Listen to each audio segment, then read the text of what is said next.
Hello ladies and gentlemen, and welcome to Indie Game HQ's first ever Indie Bundle Spotlight. My name is Nathan, and today we'll be taking a look at the third Greenlight Bundle. Created by Stolen Couch Games, the Greenlight Bundle aims to provide not only awesome indie games at a price of your choosing, but also to help generate traffic to the featured developer Steam Greenlight campaigns. The 9 games in the current Greenlight Bundle that you can get for a minimum of $5 are as follows: Aeon Command by Backcountry Games, Beware Planet Earth by Lightmare Studio, Depth Hunter by B-Art, Dwarf Quest by Wildcard Games, Gearjack by P-Watt Games, Hairy Tales by Arges Systems, Megabyte Punch by Reptile Games, Paranormal by Matt Cohen, and Potato Man Seeks the Truth by Pixel Jam. Aeon Command is a tug-of-war style strategy featuring 3 unique factions and a shipload of fun. Collect resources, send off varying space mobiles, whom each have their own special ability and purpose, and completely obliterate anything in your path. Across the 24 single-player missions, you'll be able to upgrade your ships with resources, and each faction with gears collected throughout the levels. Aeon Command also features skirmish mode as a free play option, and full multiplayer to take those ship spawning skills online. The game is appealing to the casual gamer with an easy to use control scheme and great tutorial, while still drawing in the hardcore strategist with its competitive gameplay and increasing difficulty. Overall, Aeon Command is really enjoyable and an especially good time killer. Beware Planet Earth is a mashup of the classic tower defense strategy genre and time management games. The consistent mission is to protect your cows from being abducted by aliens with varying speeds, strengths, and abilities. To defend said cows from invaders, you've got an arsenal of turrets at your disposal. From a barrel that shoots standard pellets, to a refrigerator that chills enemies to slow them down, and even placeable mines.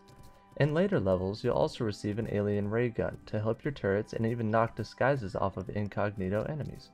To purchase turrets, you'll need gears, which can be generated every few seconds using the cheapest form of turret. Beware Planet Earth has familiar gameplay mechanics and even a similar art style to Plants vs. Zombies, so if you like that, then you've got no reason not to try this game out.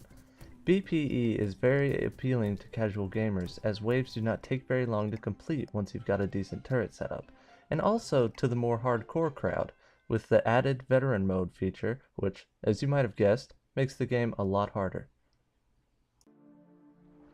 Depth Hunter is a spearfishing simulator with stunning underwater aesthetics. The game features 25 campaign missions, a photo mode, and a free play option if one would like to explore and do as they please. Depth Hunter also features NVIDIA 3D vision for, as you might have guessed, playing in 3D, and optional motion controller support for the Razer Hydra and other similar devices. As free mode is pretty much self-explanatory, I'll move into the mechanics of the missions and gameplay. The first few missions in Depth Hunter are simple, yet may take a while to complete. The reeling in mechanic in-game is somewhat broken though. When pulling in a fish and attempting to catch it, they will try to pull away. The game tells you to loosen the line while they are pulling, but in all reality you have to do the exact opposite. To catch a fish, you must be within at least 15 meters, as any further and it will take not only a long time, and more often than not, it will escape. After you've hooked a fish, loosen the line when they swim around you and pull against them when they try to swim away. As for the missions, they are somewhat repetitive. I did not make it very far in this game due to frustration. One mission later in the game, you have to catch a rare fish near a sunken ship. Sounds easy, right? Well, it managed to snap the line and the fish swam away. I chased it down, but due to being underwater and having limited speed, it disappeared into the distance. The fish never respawned, so I tried the menu option labeled Restart Mission, thinking it would take me back to before I tried to catch it. I was wrong, as apparently it restarted the campaign completely.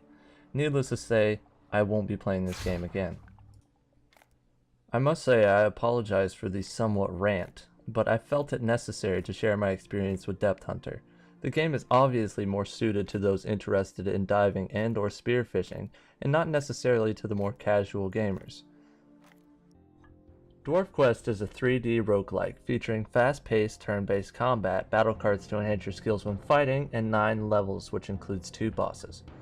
Playing as Morin Firebeard, a proud dwarven warrior, you'll explore forgotten dungeons, fight an array of different creatures, and find new equipment, battle cards, and glorious gold. The ultimate goal of Dwarf Quest is to survive until you track down the undead wizard Azar.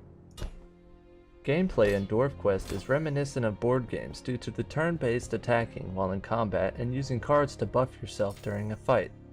With 3 moves before your turn ends, you must make movements wisely. You may need to duck behind an enemy in front to avoid archers in the back. Not only will you have to watch out for enemies, but there are also timed traps and puzzles.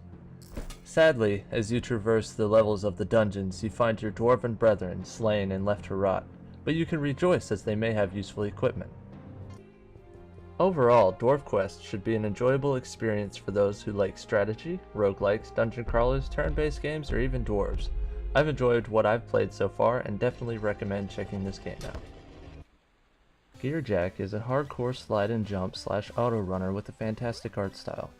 Featuring 30 levels, a unique trick system with over 30 animations, 2 difficulty settings, various traps that require player interaction, and a character garage to customize your abilities to fit your playstyle. For an added challenge, switch to hardcore difficulty to remove checkpoints. To keep that replay value high, the developers have added an awesome feature that makes the trap generation random after completing the game once.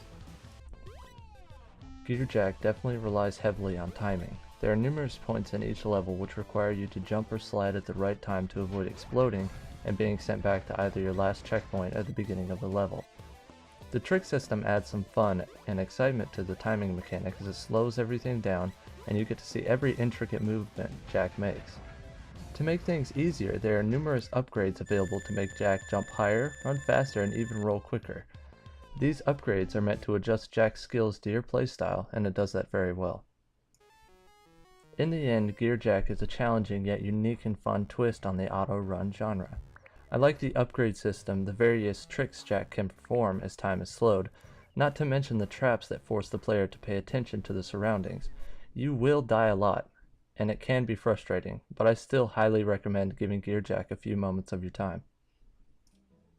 Combining fast-paced action with tactile tile-dragging mechanics, Fairy Tales is an action puzzle game following the story of a group of not-too-bright fairy folks.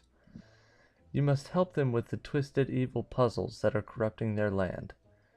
Fairy Tales does not fail to create a unique puzzle experience. It features 72 levels across 3 distinct worlds, multiple ways to solve those levels, and even bosses and monsters to fight. Use your wit and cunning to move the level tiles to your advantage while keeping the Harrys out of harm's way. The characters in Fairy Tales are amusing and quirky. The level design is genius and definitely challenging later on in the game. There is a unique feature that allows you to see the progress you have made in the level as the corruption clears and everything returns to its original, bright and cheery state. Fairy Tales is definitely a game for casual gamers, as well as the more hardcore puzzle solvers, not to mention fun for all ages. Megabyte Punch is a fast and fun beat-em-up platformer featuring 6 electronified worlds, boss fights aplenty, over 128 unique parts to collect and customize your bot, an awesome electronica soundtrack, and 4-player co-op and versus mode only to further enhance the experience. Fight in the tournament and battle up the rankings to earn rare rewards and customize your bot even more. The art style is chunky looking, and it fits the game very well. Its bright colors and shading are definitely eye candy. Megabyte Punch is still in beta, but doesn't fail to deliver loads of content and fun. The fighting mechanics are similar to Super Smash Bros. In the fact that you have a damage percentage. The higher that goes, the more likely you are to be hit harder, knocked further away, or even destroyed. Aside from that, Megabyte Punch does very well to set itself apart with all the varied parts, abilities, and customization options to adapt your bot to your particular playstyle. The game does have a few bugs, but nothing major that ruins the game experience in any way. In conclusion, Megabyte Punch is an epic punching, kicking, and uppercutting good time. The aesthetics and music fit the game very well, and I can't wait to see what future updates Reptile Games has in store. Paranormal is a simulation combined with a horror adventure game, making it even more irresistible and terrifying. The game features collectible items and a unique sleep system that is used to recharge your in-game camera's batteries, and a flashlight that casts dynamic shadows when lighting up an area, which doesn't make it any less scary. There's also a dynamic haunting system, adding multiple outcomes, dynamic triggers, countless variables, and an action-reaction system. Basically, you never know what's going to happen. In addition to all that awesomeness, Matt Cohen has stated that all future content for Paranormal will be free. This includes new locations, stories, scenarios, scares, gameplay mechanics, and more. Now, I'm not a fan of scary games, especially those really immersive ones, such as Paranormal, where even the littlest bump or knock gets your heart racing. You play as Mattel Clark, an artist who has noticed certain supernatural happenings inside his new home. Mattel decides to document everything with a portable camera, which also plays part as the viewpoint. You control the camera as the hauntings slowly but surely escalate into something far worse and more horrific. With multiple endings, a different experience every time, top-notch graphics and sound, Paranormal is a constantly evolving indie horror game. I would recommend Paranormal to those who are fans of the horror genre, but not to children exactly, unless of course they are more badass than I, because this game scares the ever-living crap out of me. Potato Man Seeks the Truth is a bizarre and intriguing adventure, following an anthropomorphized potato in his quest, well, for the truth. Test your reflexes and worldview while traveling through dry deserts, dark forests, busy cities, the tallest mountains, and even your own potato subconscious. The game features numerous levels, difficult and challenging obstacles, much needed checkpoints and numerous lives, and finally, there's always a chance you'll discover the truth. A strange and whimsical adventure indeed, Potato Man Seeks the Truth combines the difficulty of platforming games with a very odd plot. The game will make you question everything you've ever thought about potatoes. Overall, Potato Man Seeks the Truth is not the easiest platformer out there, but with the numerous lives and checkpoints, it makes it a bit easier. The art is simplistic yet fitting. It works very well with the style of the game and the music. I would recommend this game for people of all ages, and to those looking for a challenge. Maybe even those who like strange storylines, because it doesn't get much better than a potato seeking the truth. In conclusion, this is a bundle you can't miss. 9 amazing games for a minimum price of $5.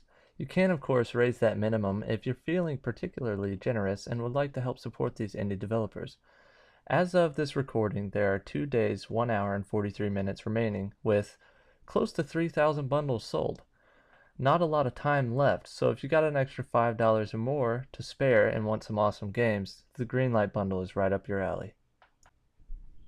Also, please consider leaving a rating and even sharing, as it really helps us out. Be sure to also hit that subscribe button, like us on Facebook, or follow us on Twitter to stay up to date on all things indie gaming.